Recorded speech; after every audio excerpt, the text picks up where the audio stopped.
Hello बच्चों, चलिए प्रश्न को पढ़ते हैं।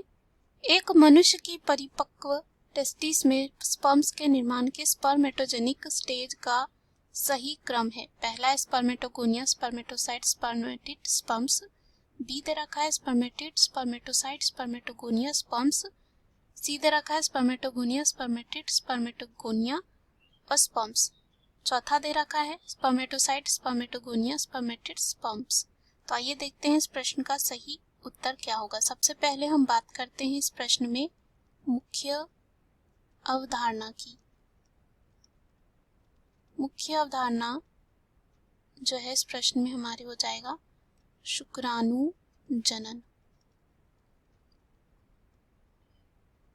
शुक्राणु जनन की बात करें तो ये जो एक प्रक्रिया होती है जिसमें नर युग्मक या कह सकते हैं शुक्राणु बनने की प्रक्रिया होती है। और ये जो है 3 अवस्थाओं में बांटा जाता है। पहला होता है गुणन अवस्था और कह सकते हैं प्रावस्था, दूसरा होता है वृद्धि प्रावस्था और चौथा होता है परिपक्वन प्रावस्था। तो यहाँ पे क्या होता है, मानव यानी कि पुरुषों में जो है नर में मूल जनन कोशिकाएं क्या करती हैं, समसूत्री विभाजन द्वारा जो है विभाजित होती हैं और शुक्राणुजन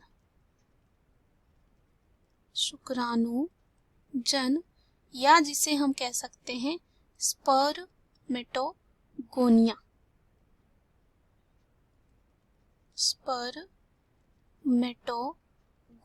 का निर्माण करते हैं या कह सकते हैं उत्पन्न करते हैं। कुछ शुक्राणुजन जो है बड़े प्राथमिक शुक्राणु जो है या कह सकते हैं आगे जाकर जो है ये प्राथमिक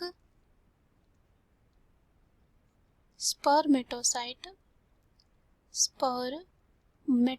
का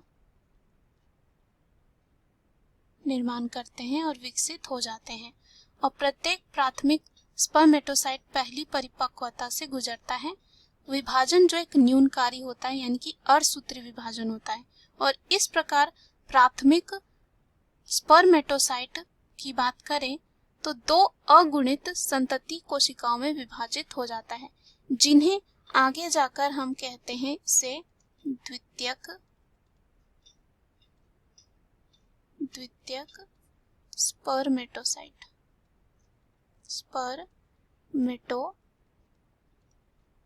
कहते हैं। और प्रत्येक द्वितीयक स्पर्मेटोसाइट अब दूसरे परिपक्वता विभाजन से गुजरता है, जो यहाँ पे एक क्या होता है, अर्धसूत्री विभाजन होता है। और इस प्रकार प्रत्येक द्वितीयक स्पर्मेटोसाइट जो है 2 शुक्राणुओं को जन्म देता है। प्रत्येक यानी कि यहाँ पे अगर 2 द्वितीयक स्पर्मेटोसाइट होगा तो 4 हो जाएगा। तो यहाँ पे अभी हम 1 की बात कर रहे हैं तो 2 क्या होगा, 2 शुक्राणुओं को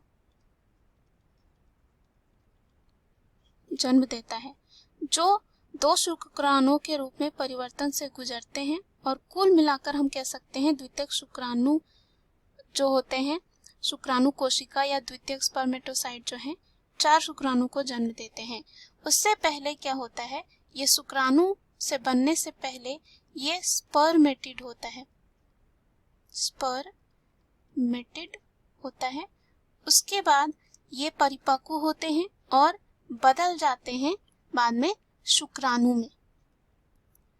अब अगर हम यहाँ पे सही क्रम की बात करें तो पहला जो विकल्प दे रखा है वो है स्पर्मेटोगोनिया, स्पर्मेटोसाइट, स्पर्मेटिड्स और स्पर्म्स।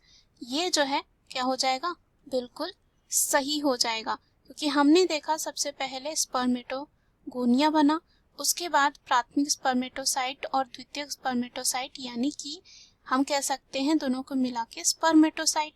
तो ये क्या हो जाएगा, सही। उसके बाद स्पर्मेटिड हुआ और यहाँ पे प्रत्येक द्वितीयक स्पर्मेटोसाइट से जो है आगे जाकर 2 स्पर्मेटिड और कह सकते हैं 2 शुक्राणु का निर्माण होगा।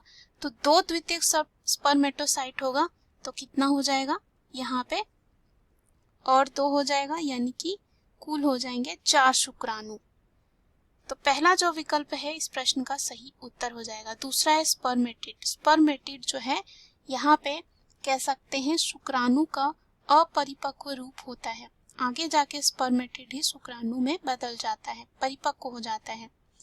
तो ये क्या हो जाएगा? गलत। स्पर्मेटिड बाद में आता है, स्पर्मेटोसाइट है, फिर है स्पर्मेटोगोनिया स्पर्म्स। तो ये भी जो विकल्प है गलत होगा। सी है स्पर्मेटोगोनिया स्पर्मेटिड्स, स्पर्मेटोगोनिया फिर स्पर्म्स। फिर से ये गलत हो जाता है क्योंकि स्पर्मेटिड बीच में दिया है, वो बाद में आएगा। चौथा दे रखा है स्पर्मेटोसाइट, स्पर्मेटोगोनिया, स्पर्मेटिड, स्पर्म्स। तो ये भी क्या हो जाएगा? गलत। दिए गए प्रश्न का सही उत्तर ए है। आशा करती हूँ यह उत्तर आपको समझ में आया होगा। धन्यवाद।